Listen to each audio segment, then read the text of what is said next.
Arrête de miner, ça sert à rien. Ne regarde pas cette mining news. Elle ne sert à rien. Arrête de miner, ça ne sert à rien.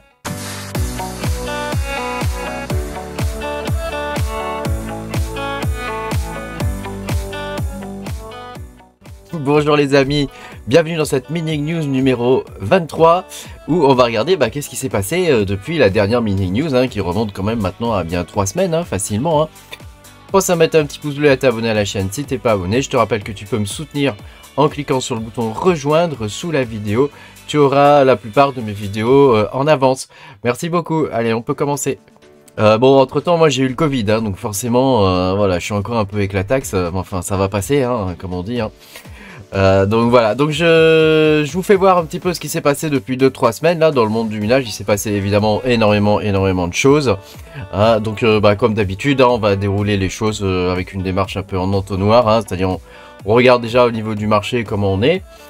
Puis après on regarde un petit peu au niveau des news comment ce qui se passe, et puis derrière on va regarder au niveau du monde du minage exactement ce qui s'est passé pendant ces 2-3 semaines.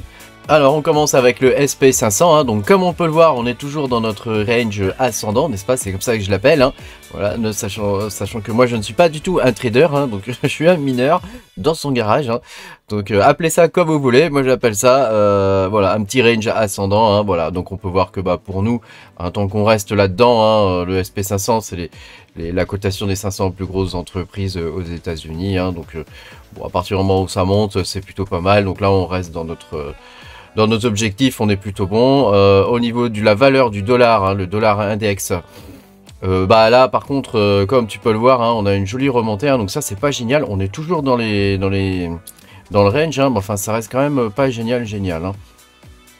Grosso modo, ça veut dire que des gens achètent des bons du trésor américain, donc pour le coup c'est moins bon pour nous ça, puisqu'ils s'investissent moins dans des actifs risqués. Voilà. Donc si on fait un bilan général, c'est en teinte mitigée comparé à cet été, c'est un peu plus mitigé là. Alors au niveau de Nvidia, je voulais vous montrer cette news. Nvidia va sortir des CPU, donc des processeurs spécifiques, donc à voir ce qu'ils seront capables de faire, mais c'est clair que c'est un troisième comment dire, ce ne sera pas destiné au PC de Monsieur Tout-le-Monde, évidemment, mais c'est fort probable que ça arrive un jour sur les PC de Monsieur Tout-le-Monde.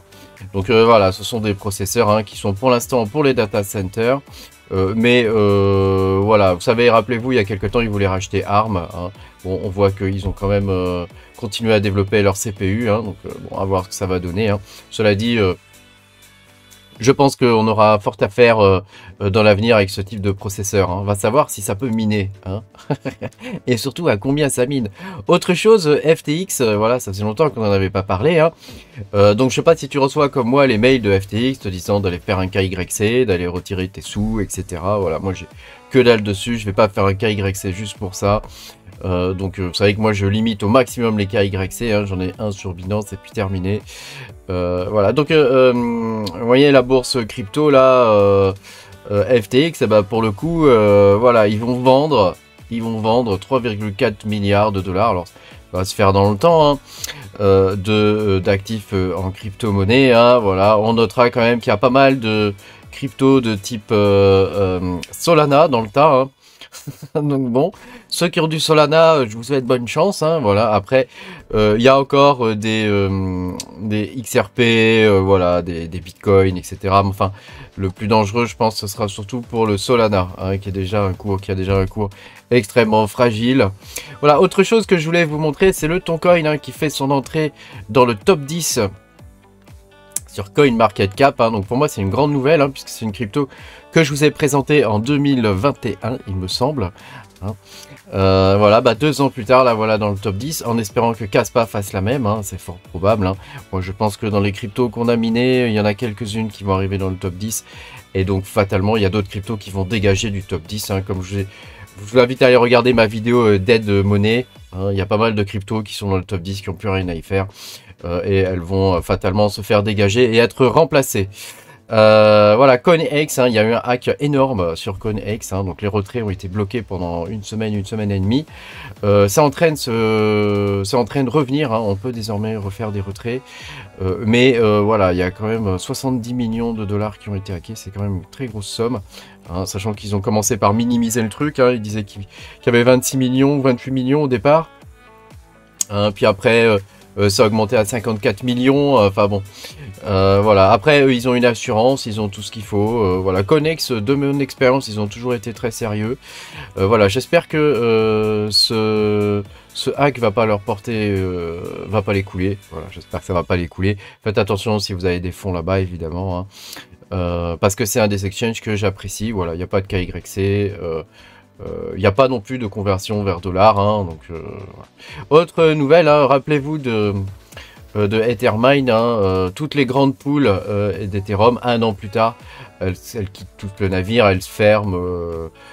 Tu vois, par exemple, là, je voulais vous montrer cette news pour Flexpool. Hein, après Ethermine, c'est Flexpool qui était une des plus grosses poules pour Ethereum, hein, qui ferme. C'est canadien, je crois, Flexpool. Hein, donc, qui ferme, tu vois, le 1er novembre 2023, hein, malheureusement. Voilà.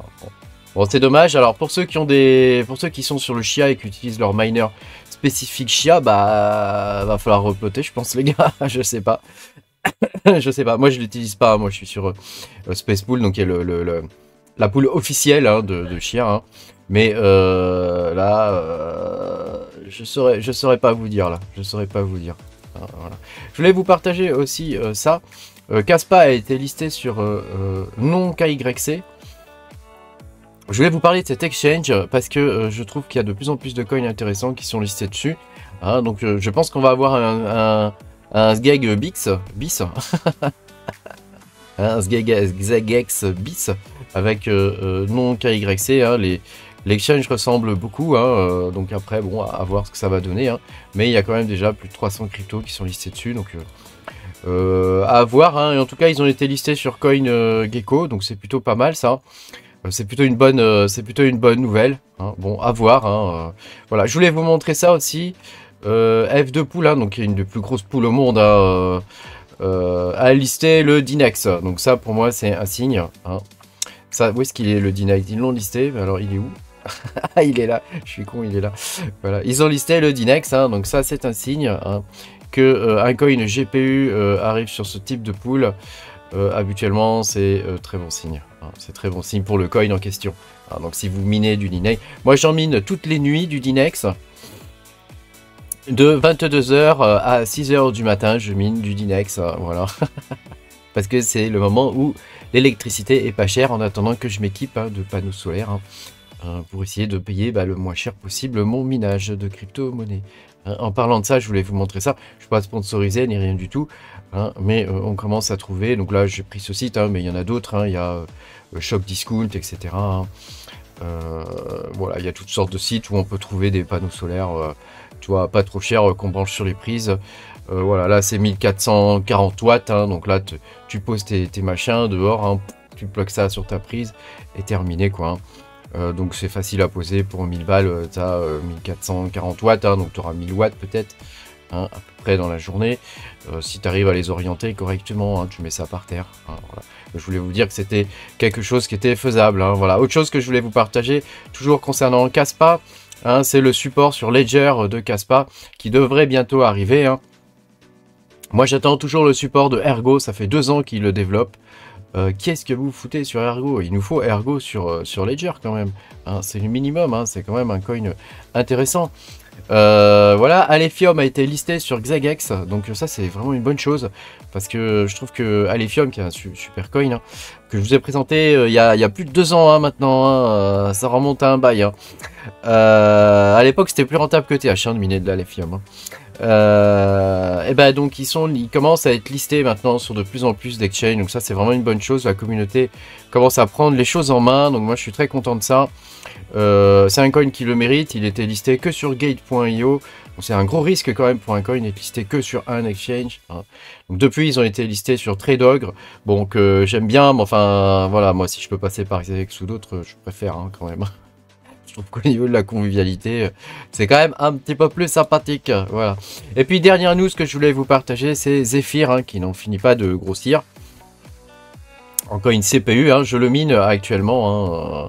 Hein, voilà, le hard fork a eu lieu. Hein, et alors, moi, j'ai pas trouvé comment on fait dans le nouveau wallet. Hein, comment on fait pour transformer ça dans le stablecoin.